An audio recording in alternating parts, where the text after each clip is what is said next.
याददाश्त कैसे बढ़ाएं? यह टॉपिक बहुत ही इंटरेस्टिंग है। पहले बात करेंगे मस्तिष्क की कैपेसिटी के बारे में, देन 15 स्टेप्स की जो आप खुशी खुशी अपना सकते हैं आपकी मेमोरी इंप्रूव करने के लिए। मस्तिष्क के बारे में तथ्य, मस्तिष्क लगभग 2.5 पेटाबाइट डेटा स्टोर कर सकता है जो कि 25 लाख गीगाबाइट या लगभग 250 करोड़ मेगाबाइट है, लेकिन फिर भी हम भूल रहे हैं। ऐसा क्यों हो रहा है? क्योंकि हम डिस्ट्रैक्शन व्याकुलता के युग में रहते हैं। हम में से बहुत से लोगों के पास इतनी अधिक इन्फॉर्मेशन आ रही है कि कभी कभी ऐसा लगता है कि हम छोटे छोटे दरारों यानी क्रैक्स से भी फिसल जाएंगे। किसी ने स्टोव पर कुछ रखा है या नहाना शुरू नहीं किया है और वाटर टैप खोल दिया है। इसी बीच हमारी ईमेल या पसंदीदा वेबसाइट को चेक करने के लिए बस कुछ ही मिनटों का समय लिया और भूल गए कि क्या कर रहे थे, और जले हुए भोजन या बाढ़ वाले बाथरूम के साथ उस दिन को जैसे तैसे एडजस्ट कर गए। और कभी के जरिए आपको अपना इंट्रोडक्शन दिया या कोई फॉर्मूला बताया और 5 मिनट बाद उसका नाम भूल गए और फॉर्मूला भी भूल गए। अपनी मेमोरी में सुधार करने से आपको इस प्रकार की स्थितियों से बचने में मदद मिलेगी और यह इतना मुश्किल नहीं है। इनमें से कुछ तरीकों को आजमाएं और देखें कि क्या वे आपके लिए काम करते हैं। First thing first, which is consuming your maximum time. Number 1, reduce distraction.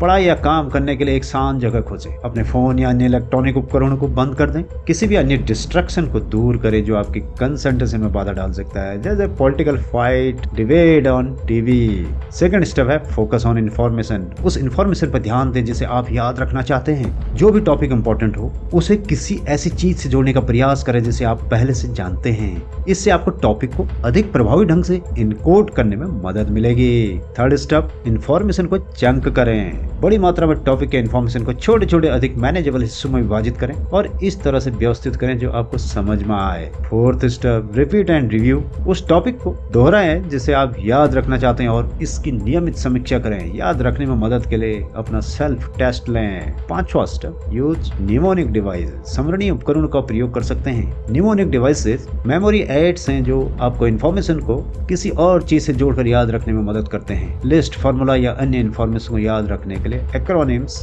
Rhymes या अन्य तकनीकों का उपयोग कर सकते हैं। छठा स्टेप, यूज विजुअल एड्स। याद रखने के लिए विजुअल एड्स मददगार हो सकते हैं। महत्वपूर्ण विवरण याद रखने में आपकी सहायता के लिए डायग्राम, चार्ट्स या अन्य विजुअल टूल का उपयोग करें। इतनी मेहनत के बाद सातवां स्टेप अडॉप्ट करें, टेक ब्रेक। ब्रेक लेने से आपकी मेमोरी और कंसंट्रेशन में सुधार हो सकता है। अपने दिमाग को आराम देने और बर्नआउट को रोकने के लिए हर घंटे में थोड़ा ब्रेक लें। ब्रेक के बाद आठवां स्टेप, प्रैक्टिस माइंडफुलनेस। माइंडफुलनेस आपको ध्यान केंद्रित करने और डिस्ट्रैक्शन को कम करने में मदद कर सकता है। अपनी कंसंट्रेशन को बेहतर बनाने के लिए मेडिटेशन या डीप ब्रीदिंग जैसी तकनीकों का अभ्यास करें। यह अभ्यास करने के बाद नौवां स्टेप, एक्सरसाइज योर ब्रेन।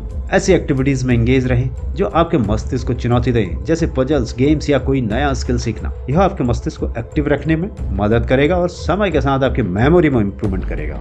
यदि आप स्ट्रेस लेते हैं तो 10वां स्टेप है मैनेज स्ट्रेस। स्ट्रेस मेमोरी या कंसंट्रेशन में बाधा डाल सकता है। स्ट्रेस को कम करने के लिए ध्यान, गहरी सांस लेने या योग जैसी स्ट्रेस कम करने वाली तकनीकों का उपयोग करें। और 11वां स्टेप को सीरियसली लें, ईट हेल्दी डाइट। स्वस्थ आहार लें। हेल्दी डाइट खाने पर ध्यान दें जो ओमेगा 3 फैटी एसिड, विटामिन और एंटीऑक्सीडेंट से भरपूर हो। अवॉइड जंक फूड, ये ब्रेन में जंक लगा देते हैं। 12वां स्टेप है गेट एनफ स्लीप। मेमोरी मजबूत करने के लिए नींद जरूरी है। सुनिश्चित करें कि आप हर रात पर्याप्त नींद लें। समय पर सोना और रूटीन समय पर उठने का शेड्यूल बनाएं और कोशिश करें आज सोएं और कल उठें। ऐसा नहीं कि sleeping tomorrow and getting up tomorrow. वैसे तो साइंटिस्ट कहते हैं यहाँ सोने नहीं आए हैं, सोने के लिए तो ऊपर जाना है, लेकिन तब भी जब तक आप साइंटिस्ट नहीं बन जाते, गेट एनफ स्लीप। यह सब के बाद 13वां स्टेप, गेट ऑर्गेनाइज्ड। अपने परिवेश और शेड्यूल को व्यवस्थित रखें। यह डिस्ट्रैक्शन को कम करने और महत्वपूर्ण जानकारी को याद रखने की आपकी कैपेसिटी में सुधार करने में मदद करेगा। बिना थके 14वां स्टेप फॉलो करें, कीप लर्निंग। सीखते रहें। जब आप अपने नियमित अध्ययन से उब रहे हों तब आप लेटेस्ट अपडेट दूसरे फील्ड का भी ले सकते हैं। इसके अलावा यदि तकनीकी स्किल नहीं तो कुछ अन्य लाइफ स्किल जैसे गार्डनिंग, होम मैनेजमेंट जरूर सीखें। फाइनली लास्ट 15वां स्टेप अपनाएं, बी कंस्ट्रक्टिव कंपाउंडर। हमेशा याद रखें हर दिन क्या सीख रहे हैं जो आपके नॉलेज बैंक में कंपाउंडिंग कर रहा है, क्योंकि हम समुद्र में हर बूंद की गिनती नहीं करते हैं, लेकिन वास्तव में समुद्र अरबों पानी की बूंदों से मिलकर बना है। उसी तरह अगर आप किसी भी स्किल कौशल के लिए हर दिन 30 मिनट देते हैं, मीन्स एक साल में आपने 10,900 मिनट यानी 182.5 घंटे दिए। इसी तरह 10 साल में 1,09,500 मिनट मतलब 1825 घंटे दिए। हमें अपना 10th स्टैंडर्ड पूरा करने के लिए 10 साल चाहिए। उसी तरह उस स्किल कौशल के बारे में सोचें जो आप अगले 10 या 20 वर्षों के लिए बनाना चाहते हैं, जो आपके जीवन भर काम आए। उदाहरण के लिए यहाँ 30 मिनट का समय बताया गया है। इसमें स्किल की आवश्यकता के अनुसार अधिक टाइम की आवश्यकता हो सकती है। और याद रखें आप फ्यूचर हो इस इंटरकनेक्टेड वर्ल्ड के।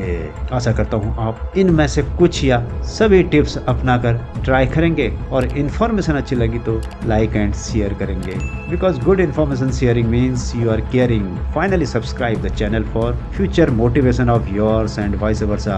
थैंक्स, धन्यवाद, ऑल द बेस्ट।